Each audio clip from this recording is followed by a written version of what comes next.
یعنی ان کے علاوہ پورا زمانہ کلام علی کے لیے، نظام علی کے لیے، طرز زندگی علی ابن ابی طالب علیہ السلام کے لیے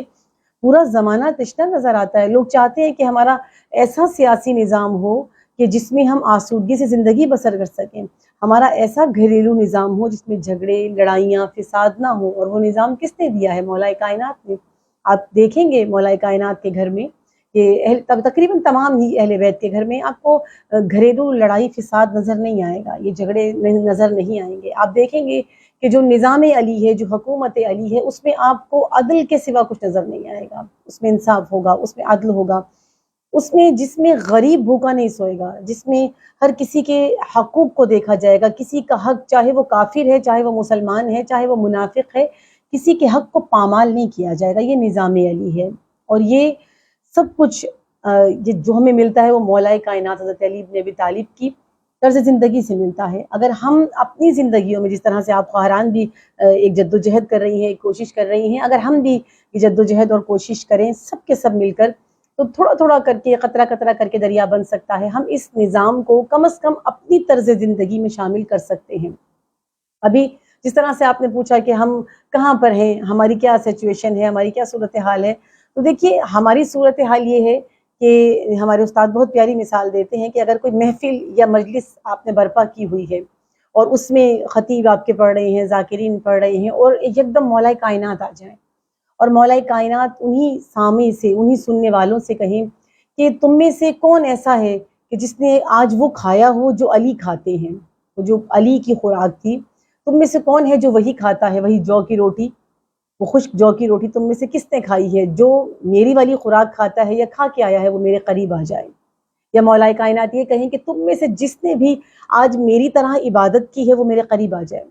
یا مولا یہ کہیں کہ تم میں سے جس نے بھی آج علی کی طرح جو ہے اپنی زندگی گزاری ہے، یا اپنا دن مولا کائنات کی طرح، علی کی طرح اپنا دن گزارا ہے، وہ میرے قریب آ جائے۔ تو کیا ہم میں سے کوئی بھی ایسا ہے، اس قابل ہے کہ ہم مولا کائنات کے قریب جا کر کھڑے ہو جائیں، ہم مولا کائنات کے نزدیک جا کر کھڑے ہو جائیں؟ ہماری زندگیاں ایسی نہیں ہیں۔ ہم لوگ وہ ہیں جن کی زندگیاں گندگی کا ڈھیر بن چکی ہیں۔ جہاں زندگی گندگی کا ڈھیر بن جائے، جہاں زندگی کے تعلقات، ہمارے تعلقات گندگی کا ڈھیر بن جائیں، جہاں ہماری دوستیاں گندگی کے ڈھیر کے سوا کچھ نہ ہوں، جہاں ہمارے رابطے گندگی کے ڈھیر کے سوا کچھ نہ ہوں، اس گندگی کے ڈھیر سے اٹھ کر ہم امام علی علیہ السلام کے پاس کس طرح جا سکتے ہیں؟ کیا منہ لے کر جائیں گے ہم امام کے پاس؟ دیکھیے، سب سے پہلی چیز تو یہ ہے کہ ایک شیعہ ہونے کی حیثیت سے اگر میں بات کروں تو شیعوں نے بڑا مشکل کام کیا ہے جو کام کسی نے بھی نہیں کیا۔ باقی لوگ عقل مند تھے شاید، تو انہوں نے باقیوں کو امام چن لیا، باقیوں کو اپنا رہبر رہنما چن لیا، لیکن شیعوں نے مولا کائنات کو اپنا رہبر چنا ہے، مولا کائنات کو اپنا امام چنا ہے، مولا کائنات کو اپنا رہنما چنا ہے۔ تو شیعوں نے سب سے مشکل کام کیا ہے، یہ کوئی آسان کام نہیں ہے۔ ہمارے ذہنوں میں ہے کہ یہ بڑا ایزی ہے، مولا ہمیں سب کچھ کروا دیں گے، لیکن یہ بہت مشکل کام ہے۔ اور اس کی دلیل یہ ہے کہ جس طرح مولا کائنات جیسا امام ہو اور ہم جیسے پیروکار ہوں تو کوئی جوڑ نہیں بنتا ہے، کیونکہ ہم وہ کام نہیں کر رہے ہیں، ہم اس طرح سے ورکنگ نہیں کر رہے ہیں، ہم اس طرح سے امام کے ساتھی اس طرح سے نہیں ہیں جس طرح سے ہمیں ہونا چاہیے، ہم امام کا ان کی اس زمینہ سازی میں ساتھ نہیں دے رہے ہیں جیسا کہ ہمیں ساتھ دینا چاہیے۔ اس کی بہترین مثال یوں بھی لے سکتے ہیں ہم کہ جیسے کوئی ایک سپروائزر ہو اور بالکل لا علم ہو، کچھ خاص جانتا نہ ہو، یا کوئی انجینئر ہو جس کو علم ہی نہ ہو کہ یہ کوئی دیوار بنانی ہے تو وہ کیسے بنانی ہے، اور اس کے سامنے جب مزدور کو کھڑا کیا جائے، مستری کو بلایا جائے، اور جب وہ مستری دیوار بنا رہا ہوگا اس کو پتا ہے کہ یہ انجینئر کچھ نہیں جانتا، تو نہ جاننے والے انجینئر کے سامنے، نہ جاننے والے سپروائزر کے سامنے کام کرنا بڑا آسان ہے۔ لیکن اس کے برعکس اگر ہم یہ دیکھیں کہ ایک بڑا جاننے والا، اپنے کام میں بہت ماہر، ایک بہترین انسان، اپنے کام کے ساتھ ایمانداری دکھانے والا انسان، اپنے کام کے کو مخلص طریقے سے انجام دینے والا انسان، اور اپنے کام کا ماہر انسان جب آپ کے سامنے آ جائے تو یقیناً جو شخص اس کے انڈر کام کر رہا ہوتا ہے اس کے لیے کام کرنا بہت مشکل ہو جاتا ہے، اس کے لیے وہ کام بہت دشوار ہو جاتا ہے۔ کیوں؟ کیونکہ جس کے سامنے کام کیا جا رہا ہے وہ بہت بڑا عالم ہے، یا بہت علم رکھتا ہے اس چیز کے بارے میں یا اس کام کے بارے میں۔ تو ہمارے ساتھ بھی یہی ہوا ہے ایک دانہ ترین امام، ایک عاقل ترین امام، ایک عالم ترین امام، ایک نہ تھکنے والا امام، ایک نہ جھکنے والا امام، ایک نہ واپس پلٹنے والا امام، ایک نہ پیچھے مڑ کر دیکھنے والا امام، ایک نہ بیٹھ جانے والا امام، بلکہ ایک ایسا امام کہ جو تھکتا نہیں ہے، جو جھکتا نہیں ہے، جو ہر میدان میں سب سے آگے نمایاں نظر آتا ہے، جو کہیں بھی اپنی وجود میں تھکاوٹ محسوس نہیں کرتا، وہ امام جو زخمی بھی ہوتا ہے تو زخموں کی تکلیف بھی واضح نہیں کرتا ہے، اپنی اس اذیت کو لوگوں کے سامنے واضح نہیں کرتا ہے، اس اذیت کو نہیں پکار کے کہتا کہ میں بہت تکلیف میں ہوں، میں بہت اذیت میں ہوں۔ ایک ایسا امام ہمیں ملا ہے، ایک پرفیکٹ امام جس قوم کو ملا ہو، جس ملت کو ملا ہو، تو وہ کیسی قوم ہونی چاہیے، وہ ملت کیسی ہونی چاہیے، اتنا پرفیکٹ جس کا امام ہو، وہ کیا ہم جیسی امت ہوگی، وہ ہم جیسے شیعہ ہوں گے۔ دیکھیے اس دور میں بھی یہ تھا کہ ایک قبیلہ، ایک واقعہ ہے کہ ایک قبیلہ مولا کائنات علیہ السلام کا بہت زیادہ منتا دار اور مولا سے بہت محبت کرنے والا محب قبیلہ مولا کائنات علیہ السلام کا وہ قبیلہ تھا، اور اس قبیلے کے سے ایک شخص تھا کہ جو شاعر تھا، قصیدے کہا کرتا تھا، شاعری کہا کرتا تھا، اور بہت خوبصورت شاعری تھی اس کی، اتنی خوبصورت شاعری تھی کہ وہ پہلے سب چیزوں کے بارے میں لکھتا تھا، لیکن مولا کائنات سے جب سے اس کا تعلق ہوا تھا، رابطہ ہوا تھا، اس نے ساری شاعری چھوڑ کر اب وہ مولا کائنات پہ ہی شاعری کرتا تھا، یعنی مولا علی کے لیے ہی شاعری کیا کرتا تھا، اس نے بس سب شاعری چھوڑ دی تھی۔ وہ شخص جب دور آیا امیر المومنین علیہ السلام کی حکومت کا، تو اس شاعر نے شراب پی، نشہ کیا، یہ کہہ لیجیے عام زبان میں۔ تو اس شاعر نے جب نشہ کیا اور شراب پی، تو اس وقت حالت زار یہ تھی کہ اس کو شاید یہ امید تھی کہ ہم تو مولا کے منتا دار ہیں، ہم تو ماننے والے ہیں، ہم تو قصیدہ گو ہیں، ہم تو مولا کے قصیدے لکھتے ہیں، تو مولا ہمیں کچھ بھی نہیں کہیں گے۔ جب مولا کائنات کو اس بات کی خبر ہوئی کہ اس نے شراب پی ہے، تو مولا نے اسے بلوا لیا۔ اب جب وہ آیا، سزا اس پر مولا نے کہا کہ یہ سزا ہوگی اس کی۔ تو اس وقت وہاں کے جو قبیلے کے لوگ تھے انہوں نے کہا کہ ہم تو آپ کے منتا دار ہیں، ہم تو آپ کو مانتے ہیں، ہم تو آپ کی حکومت کے قائل ہیں، ہم تو آپ کی ولایت کے قائل ہیں، اور اس کے باوجود جو ہے آپ ہمارے ایک شخص کو سزا دے رہے ہیں، ہمارے اتنے بڑے شاعر کو سزا دے رہے ہیں، تو یہ تو ہمارے لیے ہماری بڑی بے عزتی کا باعث ہے، ہمارے لیے ہمیں بہت شرمندگی ہوگی، اور زمانے میں ہم رسوا ہو جائیں گے، ہمارا پورا قبیلہ رسوا ہو جائے گا، اب اسے معاف کر دیں کہ آئندہ یہ نہیں کرے گا۔ تو مولا کائنات نے کہا میں جانتا ہوں کہ یہ آئندہ نہیں کرے گا،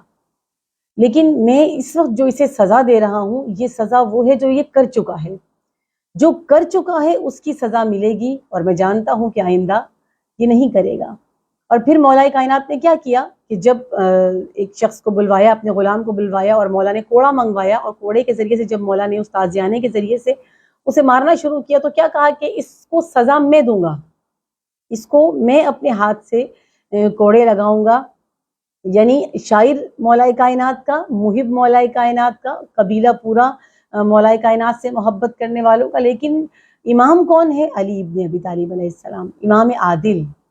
جو عدل کا پیکر ہیں، وہ ذات ہے، وہ امام چنا ہے، یعنی امام علی کو آپ نے اگر امام تسلیم کیا ہے، امام مانا ہے، امام چنا ہے، تو اتنا آسان نہیں ہے۔ باقیوں کو امام ان کے گناہ کی سزا یا ان کے جرم کی سزا شاید کسی اور کے ذریعے سے دلوا دیں گے، اور دوسرے کے دل میں رحم بھی آ سکتا ہے، لیکن جو اپنا ہوگا مولا کائنات اس کو سزا خود اپنے ہاتھ سے دیں گے، اپنوں کو سزا مولا کائنات خود دیتے ہیں۔ تو ہمیں اس چیز کو دیکھنا ہوگا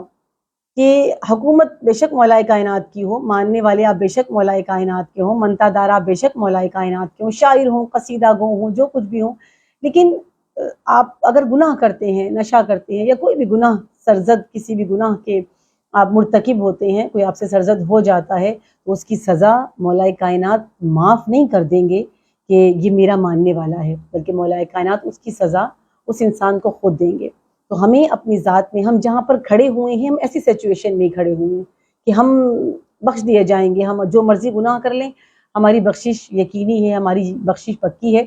تو ہمیں تھوڑا سا یہ بھی دیکھنا ہوگا اپنی ذات میں کہ یہ یقینی بخشش کا جو آپ سہارا لیے بیٹھے ہیں، آپ کو سب سے زیادہ جو مار پڑے گی یا سزا ملے گی وہ مولا کائنات خود حضرت علی بن ابی طالب علیہ السلام دیں گے۔ جی خواہر۔ بہت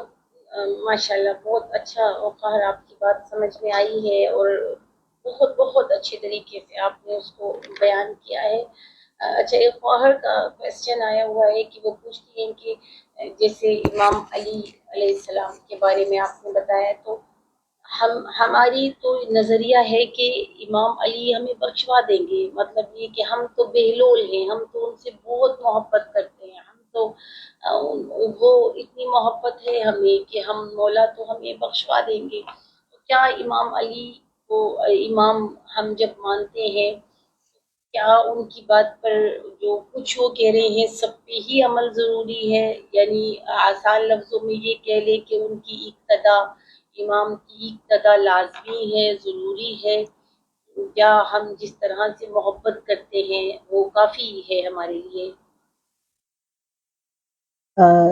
جی خواہر، اصل میں آپ کا سوال ظاہر ہے میں ایک دفعہ اور دہرا دیتی ہوں تاکہ اگر کہیں پر ہماری آواز نہیں بھی گئی ہے، ہماری ریکارڈنگ چل رہی ہے ساتھ ساتھ، تو جس طرح آپ نے کہا کہ کیا مولا کی اقتدا ضروری ہے، ہمارے ذہنوں میں یہ ہے کہ ہم تو بہلول ہیں اور بخشوا دیے جائیں گے۔ تو دیکھیے، اقتدا امام کی ہوتی ہے، یعنی اگر آپ مسجد ہے آپ کے علاقے میں اور وہاں پر آپ یا مرد حضرات، عموماً ہمارے ہاں تو پاکستان میں اتنا زیادہ خواتین کا مسجدوں کا رواج نہیں ہے، لیکن فرض کیا ہم کسی مرد کی مثال دیتے ہیں کہ ان کے علاقے میں مسجد ہو اور مسجد میں امام مسجد بھی موجود ہوں، اور وہ امام مسجد کہیں پر باہر مل جائیں، اور وہ شخص جس نے کبھی بھی ان امام مسجد کی اقتدا میں کبھی بھی نماز نہیں پڑھی ہے،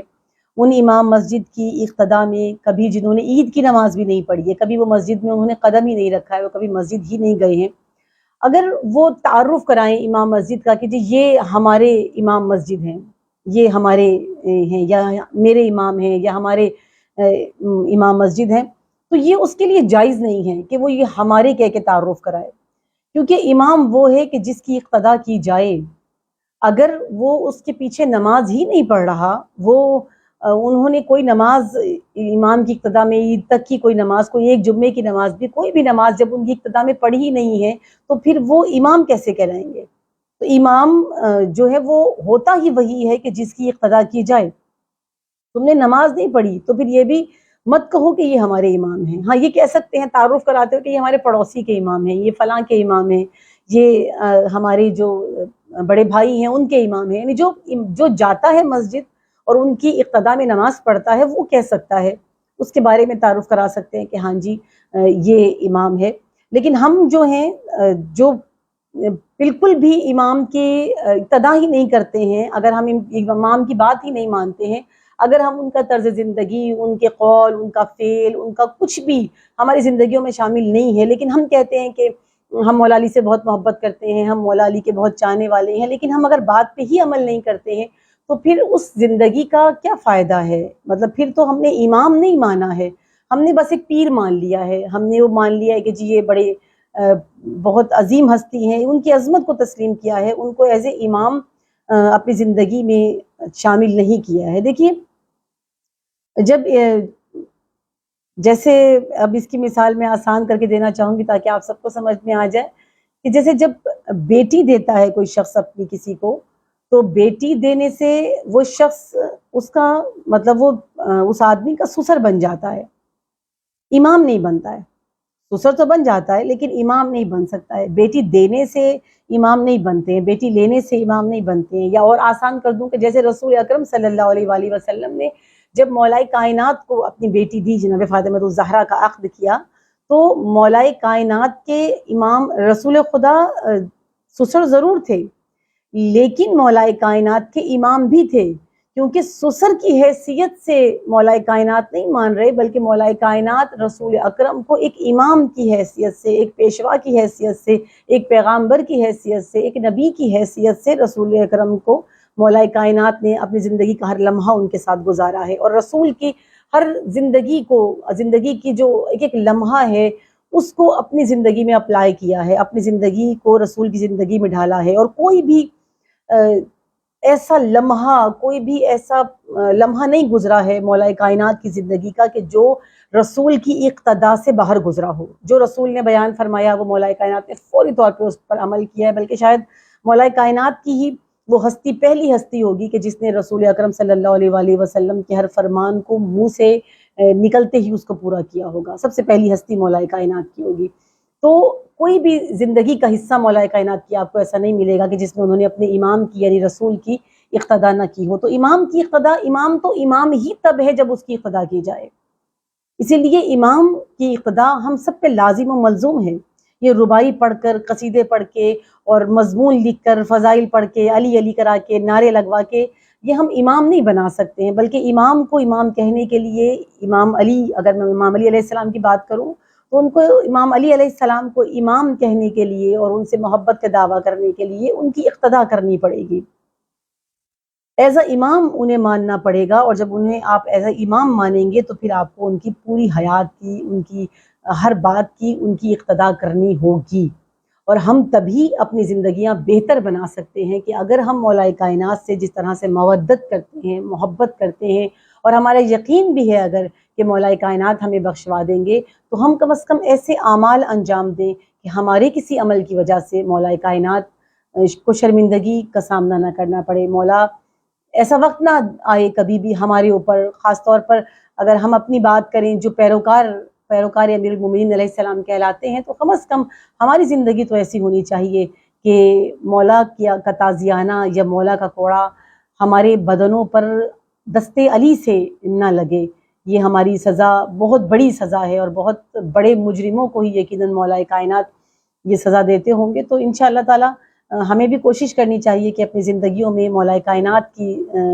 ذات کی اقتدا کی جائے. مولا کو ایز اے امام اپنی زندگیوں میں شامل کریں، ایز اے ولی الہی اپنی زندگی میں مولا کائنات کو شامل کریں، اور ان کی تمام جو حالات ہیں زندگی کے، جو مولا کائنات کے فرامین ہیں، جو مولا کائنات کے خطبات ہیں، جو حکمتیں ہیں مولا کائنات کی، ان حکمتوں کو اپنی زندگی میں، مولا کائنات کی زندگی کو اپنی زندگی میں ہم اپلائی کریں، اور ایک بہترین شیعہ ہونے کا ثبوت انشاءاللہ تعالی ہم پیش کریں. جی خواہر. بہت بہترین انداز سے فخر آپ نے بیان کیا. ایک ایک بات، ایک ایک نقطہ بہت اچھی طریقے سے سمجھ میں آیا. فخر، ہم آپ کا بہت تہہ دل سے شکریہ ادا کرتے ہیں. یہ سلسلہ انشاءاللہ تعالی جاری رہے گا. ہماری یہ خواہران جتنی بھی موجود ہیں ان سب کی جانب سے میں آپ کا شکریہ ادا کرتی ہوں. انشاءاللہ اگلے جو ٹاپک ہے وہ ٹائم اور ٹاپک ہم آپ سب کو میسج کر کے بتا دیں گے. تو انشاءاللہ خواہر ہمیں دوبارہ وقت دیں گی تو ہم ان کے ساتھ انشاءاللہ تعالی اگلا پروگرام کسی اچھے سے ٹاپک اور بہترین سوالوں کے ساتھ کریں گے، تاکہ ہم بھی اپنی زندگیوں میں وہ سارا کچھ اپلائی کر سکیں. بہت شکریہ خواہر آپ کا، تمام خواہران کا بہت شکریہ. اللہ حافظ.